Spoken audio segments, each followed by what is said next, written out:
बिस्मिल्लाहिर्रहमानिर्रहीम। अस्सलामु अलैकुम class, welcome to my YouTube channel alchemy.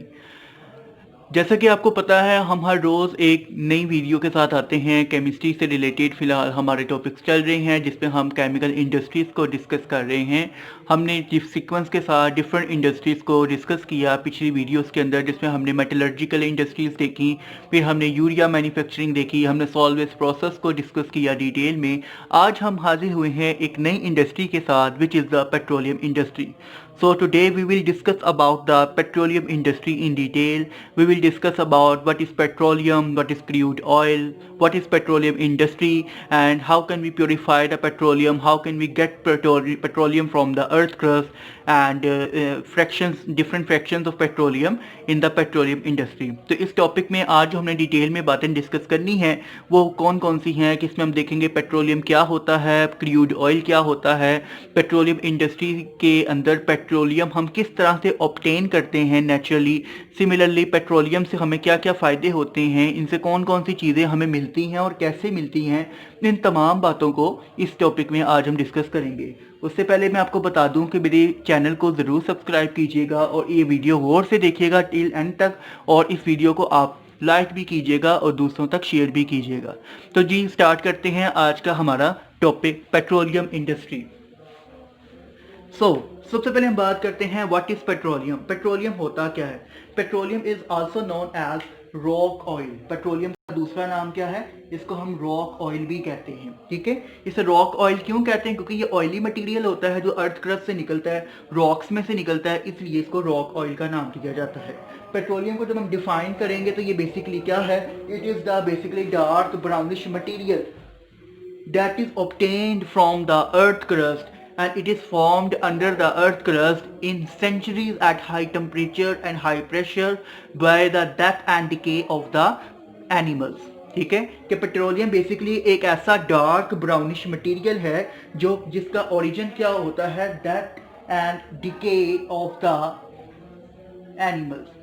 ठीक है, एनिमल्स की डेथ एंड डिके से ये बेसिकली बनता है। इसका जो मेजर ओरिजिन है पेट्रोलियम का वो एनिमल्स हैं। जब एक एनिमल मर जाता है, वो ज़मीन के नीचे दब जाता है, तो उसके गलने सड़ने से उसमें जो केमिकल रिएक्शंस होते हैं, उसकी डिकम्पोजिशन होती है, उसके नतीजे में पेट्रोलियम बनता है। ये डार्क ब्राउनिश मटीरियल है जो death and decay of animal से बनेगा, and it is formed beneath the earth at high temperature and pressure.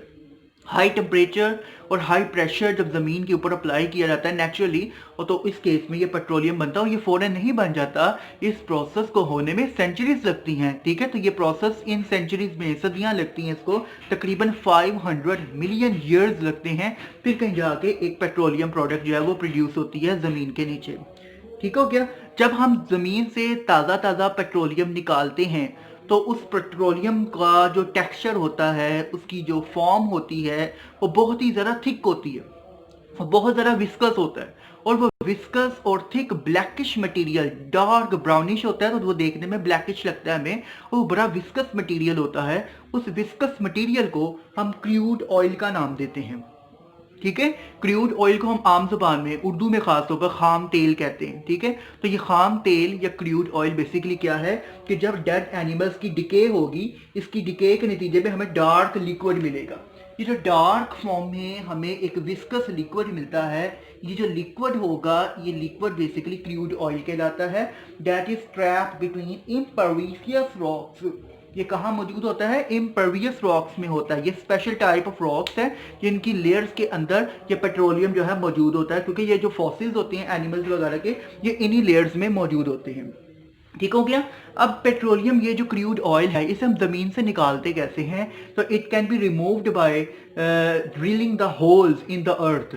ज़मीन के अंदर हम ड्रिलर्स के ज़रिए, स्पेशल किस्म की मशीनरी होती है जिन्हें हम ड्रिलर्स कहते हैं, उन ड्रिलर्स के ज़रिए हम ज़मीन के अंदर ड्रिल करते हैं, यानी होल करते हैं। और वो बड़े बड़े होल होते हैं, जैसे एक कुआं नहीं होता, इतना बड़ा एक होल होता है ज़मीन के अंदर, जिसे हम आम ज़बान में कहते हैं कि तेल के कुएँ हैं। जैसे हम कहते हैं कि अरब अमाइरेट्स के अंदर जो हैं दुबई वगैरह में बहुत ज़्यादा तेल के कुएं हैं, वो क्या है कि वो बेसिकली वहाँ पर तेल के ज़खायर हैं, पेट्रोलियम के ज़खायर हैं, सोर्सेज हैं वहाँ पर ज़मीन के नीचे, और उन रिसोर्सेज को ऑब्टेन करने के लिए हम वहाँ पर ड्रिलिंग करते हैं, होल्स ड्रिल करते हैं, मतलब कुएं बनाते हैं, और वो ड्रिलर जो होता है वो उसके अंदर अंदर डेप्थ तक जो है वो एक होल बना देगा, और पेट्रोलियम सारा वो पानी की शक्ल में, जैसे पानी नहीं कुएं में ऊपर आ जाता है, इसी तरह से उस कुएं से पेट्रोलियम ऊपर आना शुरू हो जाएगा। तो इस तरीके से हम ड्रिल करते हैं होल्स को, और जमीन के नीचे से क्रूड ऑयल, पेट्रोलियम जो होता है क्रूड ऑयल की फॉर्म में यहां से हम ऑब्टेन करते हैं। ठीक है, अब जब ये पेट्रोलियम जमीन से निकलेगा तो ये पेट्रोलियम जो है बेसिकली ये बहुत ही ज्यादा इम्प्योर होगा, क्योंकि आपको पता है ये पेट्रोलियम ना सिर्फ पेट्रोलियम है, इसमें अर्थली इम्प्योरिटीज भी होंगी, रॉक्स में से निकला तो रॉक्स का मटेरियल होगा, मुख्तलिफ मिनरल्स होंगे इसके अंदर, but we want to extract a pure oil, हम इसे pure oil, pure crude oil या प्योर रॉक ऑयल हम इसको इसे निकालना चाहते हैं। तो इस क्रूड ऑयल की भी हम प्योरिफिकेशन के लिए एक प्रोसेस करते हैं, उस प्रोसेस का नाम है रिफाइनिंग प्रोसेस। ठीक है, वो क्या कहलाती है? रिफाइनिंग कहलाती है। रिफाइनिंग बेसिकली क्या होती है? री का मतलब दोबारा, फाइनिंग का मतलब अच्छा कर देना। तो रिफाइनिंग एक ऐसा प्रोसेस है जिसमें हम अपने क्रूड ऑयल को बेसिकली प्योरीफाई करते हैं। ठीक है, उसकी डिस्टिलेशन की जाती है बार बार, और उसके नतीजे में उसको प्योरीफाई कर दिया जाता है। इस प्रोसेस को हम रिफाइनिंग प्रोसेस कहते हैं। इसकी प्योर डेफिनेशन क्या है अब हम वो देखते हैं। तो रिफाइनिंग बेसिकली एक ऐसा प्रोसेस है, it is the separation of crude oil into various useful components like fractions in refineries. Refineries क्या होती हैं? रिफाइनरीज ये वो स्पेशल किस्म की इंडस्ट्रीज होती हैं जहां पर रिफाइनिंग प्रोसेस किया जाता है। पेट्रोलियम इंडस्ट्री कोई एक इंडस्ट्री नहीं है, petroleum industry is a combination of different types of industries. यानी ड्रिलिंग करने का काम कोई किसी और इंडस्ट्री के अंदर आता है, पेट्रोलियम की फ्रैक्शन का काम किसी और इंडस्ट्री के अंदर आता है। इसी तरह रिफाइनिंग जो होती है ना, जहां पे पेट्रोलियम को प्योरीफाई किया जाता है, क्रूड ऑयल के अंदर से मुख्तलिफ कंपोनेंट्स को सेपरेट किया जाता है, ये प्रोसेस जिन इंडस्ट्रीज के अंदर होता है उन इंडस्ट्रीज को हम रिफाइनरीज का नाम देते हैं। ठीक है, तो रिफाइनरीज इंडस्ट्रीज के अंदर हम क्या करते हैं, क्रूड ऑयल के अंदर जो यूजफुल प्रोडक्ट्स हैं, जो यूजफुल उसके कंपोनेंट्स हैं, क्रूड ऑयल एक मिक्सचर है ना डिफरेंट गैसेस का, डिफरेंट लिक्विड्स का और डिफरेंट सॉलिड कंपाउंड्स का, ये मिक्सचर है। तो इन तमाम कंपोनेंट्स को, यूजफुल कंपोनेंट्स को हम सेपरेट करते हैं, इस प्रोसेस को हम रिफाइनिंग का नाम देते हैं। ठीक हो गया? अच्छा, अब ये रिफाइनिंग प्रोसेस करने के लिए हम किस प्रिंसिपल को फॉलो करते हैं? तो उसके लिए जो प्रिंसिपल फॉलो होता है, this is the fractional distillation. Fractional distillation is the basic principle of refining process, and it is the separation of components on the basis of boiling point range. तो fractional distillation एक ऐसा process है जिसके अंदर हम petroleum की अंदर जो डिफरेंट किस्म के कंपोनेंट्स हैं उनकी सेपरेशन करते हैं। किस बुनियाद पर? On the basis of their boiling point range, मतलब उनके बीपी लेवल, उनके बॉइलिंग पॉइंट के हिसाब से हम उनकी फ्रैक्शन करते हैं। फ्रैक्शन से मुराद उनके कंपोनेंट्स को सेपरेट करते हैं। ठीक है, अब बॉइलिंग पॉइंट रेंज का मतलब क्या है? जैसे मिसाल के तौर पर सबसे पहले हम क्रूड ऑयल को 25 डिग्री सेल्सियस पर हीट करेंगे। तो क्रूड ऑयल के अंदर वो कंपोनेंट जिनका बॉइलिंग पॉइंट 25 डिग्री सेल्सियस होगा, वो क्या करेगा, वो कंपोनेंट्स होंगे वो सेपरेट हो जाएंगे, वो वॉलेटाइल हो जाएंगे, वो वेपराइज हो जाएंगे और वेपर की फॉर्म में निकल जाएंगे, उनको कंडेंस करके अलग से निकाल दिया जाएगा। फिर टेम्परेचर राइज करेंगे, सपोज करें हमने टेम्परेचर 80 तक कर दिया। अब 80 के अंदर अंदर जितने कंपोनेंट्स होंगे जिनका बॉइलिंग पॉइंट 80 तक आ जाएगा, वो बॉयल होंगे, वो वेपराइज होंगे, उनको अलग कर लिया जाएगा, बाद में कंडेंस कर लेंगे। सिमिलरली टेम्परेचर 170 तक कर दिया। उस टेम्परेचर पर जो जो से कंपोनेंट्स वोलेटाइल होंगे उनका बॉइलिंग पॉइंट आएगा, वो सेपरेट हो जाएंगे। तो इस तरह हम एक पूरी बॉइलिंग पॉइंट की रेंज के अंदर डिफरेंट बॉइलिंग पॉइंट्स बार बार इंक्रीज करेंगे, टेम्परेचर को इंक्रीज करेंगे, और जिस कंपोनेंट का बॉइलिंग पॉइंट आएगा वो कंपोनेंट पेट्रोलियम से जो है यानी क्रूड ऑयल में से सेपरेट होता जाएगा in the form of vapours. इस प्रोसेस को हम फ्रैक्शनल डिस्टिलेशन का नाम देते हैं। ठीक है, और जो क्रूड ऑयल की रिफाइनिंग होती है, मतलब उसके मुख्य कंपोनेंट्स को सेपरेट करने का जो प्रोसेस है वो फ्रैक्शनल डिस्टिलेशन पे डिपेंड करता है। इसी प्रिंसिपल की बुनियाद पर हम क्रूड ऑयल की रिफाइनिंग करते हैं। ठीक है, इसके जो हमें डिफरेंट कंपोनेंट्स मिलेंगे, इन कंपोनेंट्स को हम फ्रैक्शंस का नाम देते हैं। तो आगे हम बात करते हैं what is meant by fractions of petroleum. The products obtained by fractional distillation of crude oil, this is called fraction of petroleum। कि जब क्रूड ऑयल की हम सेपरेशन करते हैं तो उसके अंदर जितने कंपोनेंट्स हैं जब वो टूटेंगे, वो सेपरेट होंगे, तो उन कंपोनेंट के सेपरेशन से जो हमें प्रोडक्ट्स मिलती हैं, डिफरेंट किस्म की यूजफुल प्रोडक्ट्स मिलेंगी, वो देखते हैं कौन कौन सी मिलती हैं। तो उन यूजफुल प्रोडक्ट्स को हम फ्रैक्शंस का नाम देते हैं। ठीक है, these are called fractions of petroleum. Clear हो गया। अब आगे हम बात करते हैं फ्रैक्शन ऑफ पेट्रोलियम के अंदर कौन कौन सी चीजें आती हैं। सबसे पहले आती है फ्रैक्शन ऑफ पेट्रोलियम में बेसिकली हम टेम्परेचर रेंज कितनी देते हैं। टेम्परेचर रेंज होती है भाई 25 डिग्री सेल्सियस से लेकर 400 डिग्री सेल्सियस तक। ये फ्रैक्शनल डिस्टिलेशन की पेट्रोलियम इंडस्ट्री में टेम्परेचर रेंज है। 25 डिग्री सेल्सियस टेम्परेचर देते हैं और इस टेम्परेचर पर वो कंपाउंड जिनमें कार्बन 1 से लेकर कार्बन 4 तक होती हैं, यानी 1 से लेकर 4 तक कार्बन मौजूद होती हैं, ऐसे कंपाउंड जो हैं जिन्हें हम कहते हैं पेट्रोलियम गैस। ये गैशियस फॉर्म में होते हैं, सबसे पहले ये वोलेटाइल हो जाती है। ठीक है, फिर सेकंड फ्रैक्शन इसमें क्या आता है, पेट्रोलियम गैस के बाद सेकंड फ्रैक्शन है पेट्रोलियम ईथर। पेट्रोलियम ईथर के अंदर कंपोजिशन क्या है इसकी, इसमें 5 से लेकर 6 तक कार्बन होती है। ठीक है, फिर इसी तरह से गैसोलीन आता है, तीसरा फ्रैक्शन। गैसोलीन का दूसरा नाम है पेट्रोल, जिसे हम पेट्रोल कहते हैं, पेट्रोल होता है सही वर्ड। तो पेट्रोल जो है इसकी कंपोजिशन देखें तो इसमें C7 से लेकर C10 तक होती है, यानी 7 से लेकर 10 तक कार्बन मौजूद होती है। जितनी कार्बन बढ़ती रहेंगी यू कैन सी डेट उनकी बॉइलिंग पॉइंट भी क्या हो रहे हैं उस हिसाब से इंक्रीज करते जा रहे हैं। इसी तरह से नेक्स्ट फ्रैक्शन आती है कैरोसिन ऑयल। कैरोसिन ऑयल जो होता है इसका बॉइलिंग पॉइंट, इसके कंपोजिशन जो है वो C10 से C12 तक है, यानी 10 कार्बन से लेकर 12 तक कार्बन हो सकती हैं एक कंपाउंड में। फिर नेक्स्ट आता है डीजल ऑयल। डीजल ऑयल के अंदर C13 से C15 तक का, यानी 13 से लेकर 15 तक कार्बन हो सकती हैं। और लास्ट में आता है फ्यूल ऑयल। फ्यूल के अंदर जो है C15 से C18 तक कार्बन हो सकती है, यानी 15 से 18 तक कार्बन इनमें हो सकती हैं। आगे देखते हैं इनकी बॉइलिंग पॉइंट रेंज के कितने कितने टेम्परेचर पर ये बॉयल होगा और इनको हम सेपरेट कर सकते हैं। जब हम क्रूड ऑयल का टेम्परेचर 25 डिग्री सेल्सियस तक करते हैं, अप टू 25, तो उस केस में जितनी पेट्रोलियम गैस होती है, यानी 4 कार्बन तक जितने कंपाउंड्स होते हैं वो सारे के सारे पेट्रोलियम गैस की शक्ल में निकल जाते हैं। ठीक है, फिर 30 से 80 तक जब टेम्परेचर करेंगे तो इस टेम्परेचर रेंज के अंदर पेट्रोलियम ईथर निकलेगा, जिसके अंदर 5 से 6 तक कार्बन होती हैं। फिर 80 से 170 के दरमियान जब टेम्परेचर रेंज लेकर आएंगे तो टेम्परेचर रेंज 80 से 170 के दरमियान जो होगी C7 से C10 तक के कंपाउंड, यानी गैसोलीन जिसको हम पेट्रोल भी कहते हैं, वो निकलेगा। इसी तरह से पेट्रोल बनता है। ठीक है, फिर 170 से 250 डिग्री सेल्सियस पर हमें कैरोसिन ऑयल मिलेगा। कैरोसिन ऑयल का कॉमन नेम है मिट्टी का तेल। जो मिट्टी का तेल होता है उसे कैरोसिन ऑयल कहते हैं, जिसमें 10 से लेकर 12 तक कार्बन हो सकती हैं। मिक्सचर है ना, 10 कार्बन वाला, 11 कार्बन वाला, 12 कार्बन वाले कंपाउंड्स का मिक्सचर होगा ये सारे ही मिक्सचर्स हैं। फिर डीजल ऑयल देखें तो 250 से 350 तक जो रेंज में टेम्परेचर देंगे तो डीजल ऑयल बनेगा, निकल जाएगा। और फिर 350 से 400 तक टेम्परेचर देंगे तो फ्यूल ऑयल जो होगा वो इसमें से सेपरेट होकर निकल जाएगा। ठीक है, इस तरीके से 400 तक टेम्परेचर देने पे हमें ये टोटल जो है 6 किस्म की फ्रैक्शंस मिलेंगी, यूजफुल प्रोडक्ट्स मिलेंगे जिनका कोई ना कोई यूज होगा। ठीक है, अब उनके यूजेस हम ब्रीफली देख लेते हैं। पेट्रोलियम गैस जो है इसके यूजेस के, ये एलपीजी के तौर पे इस्तेमाल होती है, नाम तो आपने सुना होगा एलपीजी। जो ये क्या कहते हैं इसका, जो हम सिलेंडर्स वगैरह में फिलअप करते हैं गैस, जैसे कि ख़ास तौर पर उन इलाकों में जहाँ पर गैस नहीं आती तो फ्यूल के तौर पर हम एलपीजी को डोमेस्टिक लेवल पर भी इस्तेमाल करते हैं और इंडस्ट्रियल लेवल पर भी बाज़ औक़ात यूज़ की जाती है। तो एलपीजी का पूरा नाम क्या होता है, it is abbreviation of liquefied petroleum gas. ये पेट्रोलियम गैस है ना, तो पेट्रोलियम गैस का पूरा नाम एलपीजी का मतलब लिक्विफाइड पेट्रोलियम गैस, यानी कि गैस को लिक्विड में कन्वर्ट किया होता है।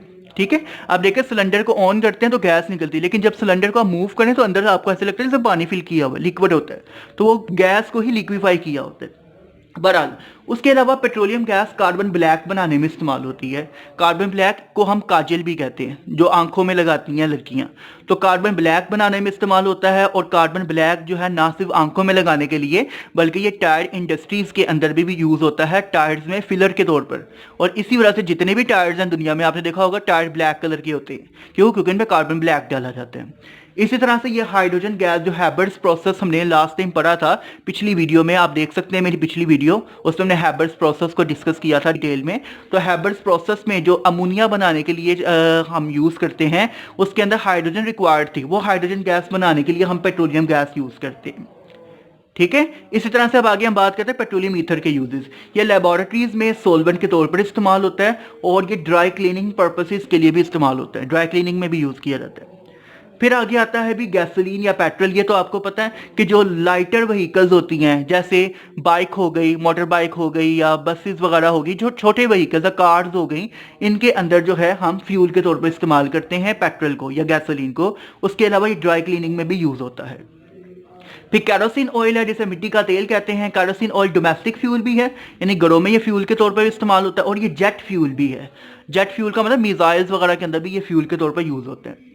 फिर आगे आता है डीजल ऑयल। डीजल ऑयल ये हैवी व्हीकल्स जो होती हैं, जैसे ट्रेन्स हो गई या इस तरह की जो बड़ी व्हीकल्स होती हैं, तो बसेस, ट्रेन्स, इनके अंदर जो है ये डीजल ऑयल फ्यूल के तौर पर इस्तेमाल, ट्रक्स वगैरह जो बड़े व्हीकल्स हैं। फिर आ गया था फ्यूल ऑयल। फ्यूल ऑयल का यूज़ का ये शिप्स के अंदर फ्यूल के तौर पर इस्तेमाल होता है, और ये इंडस्ट्रीज में इस्तेमाल होता है to heat the boilers and furnaces.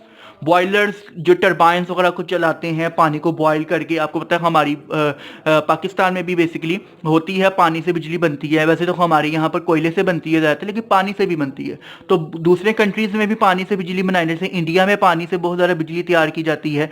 तो बहरहाल जो बॉयलर्स होते हैं, जो वाटर को बॉयल करते हैं और उससे फिर बिजली बनानी रिक्वायर्ड होती है हमें, तो वो जो बॉयलर्स हैं उनको चलाने के लिए फ्यूल चाहिए, तो वो फ्यूल ऑयल हो रहा है। इसी तरह से फर्नेसेस, भट्टियाँ वगैरह जो होती हैं इंडस्ट्रीज़ में, इनको भी हीट अप करने के लिए फ्यूल ऑयल इस्तेमाल करते हैं।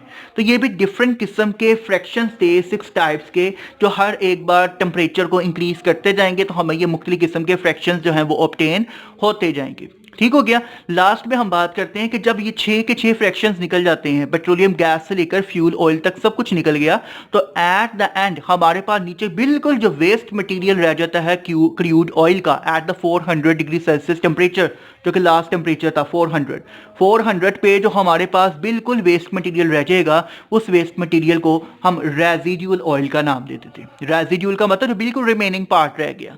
ठीक है, the remaining portion of the crude oil at the 400 degree Celsius, this is called residual oil.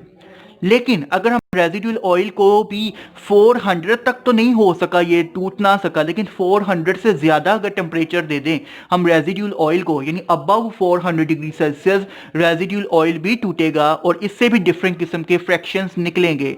और इसके जो फ्रैक्शंस होंगे वो कौन कौन से हैं? इसके टूटने से 4 तरह के फ्रैक्शंस, 4 तरह के यूजफुल प्रोडक्ट्स निकलती हैं, जिनमें नंबर 1 है लुब्रिकेंट्स। लुब्रिकेंट्स कहते हैं जो चीज़ें चौपड़ने के लिए, पॉलिश के लिए इस्तेमाल होती हैं, एंटी फ्रिक्शन जो प्रोडक्ट्स होती हैं। उसके अलावा पैराफिन, वैक्स बनाने में इस्तेमाल होगा। पैराफिन आपको पता है, आपने पीछे पढ़ा था, अल्केन्स को कहते हैं। उसके अलावा एसफॉल्ट बनाने में इस्तेमाल होता है, और पेट्रोलियम केक बनाने के अंदर इस्तेमाल होता है। तो ये डिफरेंट किस्म की जो है 4 प्रोडक्ट्स मिलेंगी जब हम रेजिडुअल ऑयल की फ्रैक्शन करेंगे, मतलब 400 से ज़्यादा, अबव द 400, ये बात याद रखनी है आपने, अबव 400 डिग्री सेल्सियस टेम्परेचर देंगे तो इस टेम्परेचर पर, यानी 400 से ज़्यादा टेम्परेचर पर ये टूटेगा रेजिडुअल ऑयल, और ये अपने ये 4 डिफरेंट कंपोनेंट्स, डिफरेंट प्रोडक्ट्स बनाएगा। ठीक हो गया। तो 400 डिग्री सेल्सियस तक जो है ये रेजिडुअल ऑयल नहीं टूट सकता, यहाँ तक हमें सिर्फ यही 6 फ्रैक्शंस मिलेंगे और एंड रिमेनिंग जो होगा वो रेजिडुअल ऑयल रह जाएगा। तो ये था भी क्लास आज का हमारा टॉपिक, पेट्रोलियम इंडस्ट्री। बड़ा इंपॉर्टेंट टॉपिक था ये एग्जामिनेशन पॉइंट ऑफ व्यू से, जिसमें आपसे छोटे छोटे शॉर्ट पूछे जा सकते हैं। मैंने पॉइंट्स आपको इसीलिए यहाँ पर साथ ही बना दिए हैं, जैसे what do you know about rock oil, या what is petroleum, what do you know about crude oil, what is refining process, what is fractional distillation, या what is the basic principle of refining. तो तभी आपने fractional distillation बतानी है। इसी तरह what do you know about fractions of petroleum, proper definition मैंने आपको मेंशन कर दी है। कुछ चीज़ें ऐसी भी हैं जो बुक में आसानी से नहीं मिलती, तो इसलिए मेरा मकसद होता है कि की पॉइंट्स बना दिए जाएं ताकि आपको याद करने में आसानी हो जाए। उसके अलावा बड़ा इंपॉर्टेंट लॉन्ग क्वेश्चन इस टॉपिक से आ जाता होता है कि define fraction of petroleum and explain different fractions. तो आपने फ्रैक्शन ऑफ पेट्रोलियम को डिफाइन करना, देन उसके बाद ये फ्रैक्शंस बतानी है। ये 6 फ्रैक्शंस हैं, इनकी कंपोजिशन, इनकी बॉइलिंग पॉइंट रेट और इनके यूजेस। ठीक है। और उसके अलावा लास्ट में what do you know about residual oil, फिर ऐसे भी शॉर्ट में आपसे पूछ लिया जाता है what is difference between crude oil and residual oil, दोनों में क्या डिफरेंस है। तो ये भी हमने बात की है कि जो पेट्रोलियम फ्रेश ज़मीन से निकलता है तो वो क्रूड ऑयल होता है, और जबकि क्रूड ऑयल की जब सारी फ्रैक्शनल डिस्टिलेशन के नतीजे में फ्रैक्शन कर दी, एट द एंड जो हमें रेजिड्यू जो रिमेनिंग पोर्शन क्रूड ऑयल का बचेगा उसे रेजिड्यूल ऑयल कहेंगे। फिर क्रूड ऑयल की जो फ्रैक्शन देखी उसमें हमें ये टोटल 6 किस्म की प्रोडक्ट्स मिली, ठीक है। जबकि रेजिडुअल ऑयल के अंदर जब इसकी फ्रैक्शन करते हैं तो ये हमें ये 4 किस्म की प्रोडक्ट्स देता है। आपने आगे प्रोडक्ट्स के नाम, ये मैं आपको डिफरेंसेस बता रहा हूँ दोनों में। इसी तरह क्रूड ऑयल की जो टेम्परेचर रेंज है फ्रैक्शन के लिए वो कितनी थी, 25 से लेकर 400 डिग्री सेल्सियस तक, जबकि रेजिडुअल ऑयल के लिए टेम्परेचर हमें कितना चाहिए, अबव द 400 डिग्री सेल्सियस। ठीक हो गया क्लास। लें भी क्लास, ये था आज का हमारा बड़ा इंपॉर्टेंट टॉपिक पेट्रोलियम इंडस्ट्री, और ये टॉपिक भी आज हमारा अल्हम्दुलिल्लाह क्लियर हो गया, वाइंड अप हो गया। किसी भी तरह का इश्यू या क्वेश्चन हो मुझे कमेंट सेक्शन में ज़रूर बताइएगा, डिस्कशन करते रहिएगा। उसके अलावा अगर आपको मेरी वीडियो अच्छी लगी तो इसको लाइक ज़रूर कीजिएगा, और इसके अलावा मेरे चैनल को सब्सक्राइब करना मत भूलिएगा। नीचे बेल आइकन को भी क्लिक कर दीजिएगा ताकि मेरी आने वाली वीडियोस से रिलेटेड आप अपडेटेड रहें और मेरी वीडियोस आप तक पहुंचती रहें और आप इससे मुस्तफ़ीद होते रहें। उसके अलावा दूसरों तक भी इस वीडियो को ज़रूर शेयर कीजिएगा ताकि किसी दूसरे का भी भला हो जाए और ये भी आपके लिए सदका जारिया बन जाए। तो मिलते हैं फिर अगली वीडियो में, तब तक के लिए मुझे इजाज़त दें। ओके जी, अल्लाह हाफिज़।